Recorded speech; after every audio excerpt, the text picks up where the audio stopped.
2 umbrellas. Thank you very much. All right, you know what job jumping is? Well, it's when you hop from job to job in a short period of time to get a bump in pay. It sounds good in the short term, but some millennials are finding out it could hurt them in the long run. Take a look. Cameron Kang, an entrepreneur and founder of a nonprofit tax clinic, is himself a millennial, and he walks the walk. Now, you job jump, correct? Yes. How many times, approximately? 3 times. 3 times. And how did you increase? How did it pay off for you?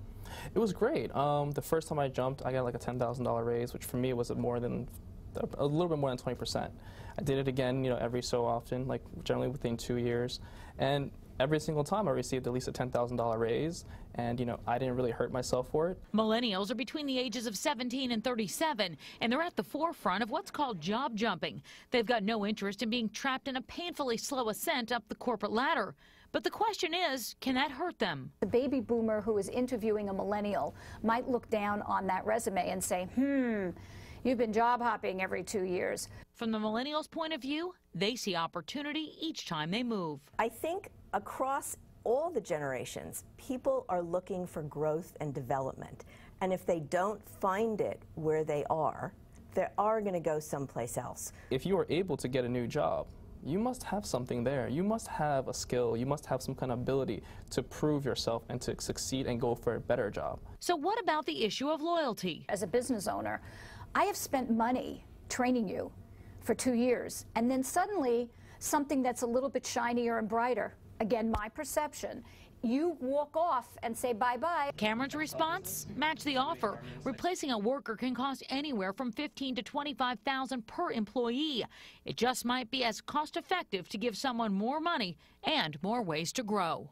I think millennials are driving a new mindset in the workplace that it's a good thing to change jobs, change roles. You're learning, you're developing, you're growing, and you're building your own personal brand.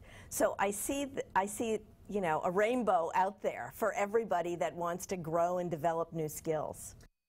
And there are definitely 2 sides to it. You've seen examples of both over time, but they make a really good point, because when you do change job to job, you're appreciated when you come into a new job, and they don't necessarily go by what you were paid at your last one. Yeah, too often you get pigeonholed as one thing at your company, and then they don't see you as anything else. So if you get promoted from within, that's one thing, but if you're going nowhere, of course you're going to jump. So they're like every year or so, going.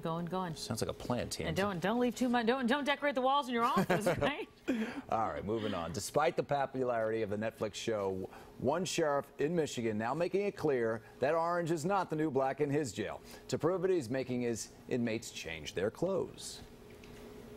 He's now tossing out his jumpsuits like the ones the characters wear on the show, and he's going to replace them with old-fashioned black and white stripes. You remember the Little Rascals when you wore those? The sheriff says he wants people to know what they see on Netflix is not reality. And so much popular. Orange is the new black. It almost makes it look like, wow, it's kind of fashionable. The girls are in, I hear you. All right, up next, Howard Thompson is there as the NYPD gets the cuffs on a guy who's accused of ruining his customers' lives. Plus, the Jets have a new plan for their fans. Scott, what's going on? All right, guys, we're going to tell you about the Jets.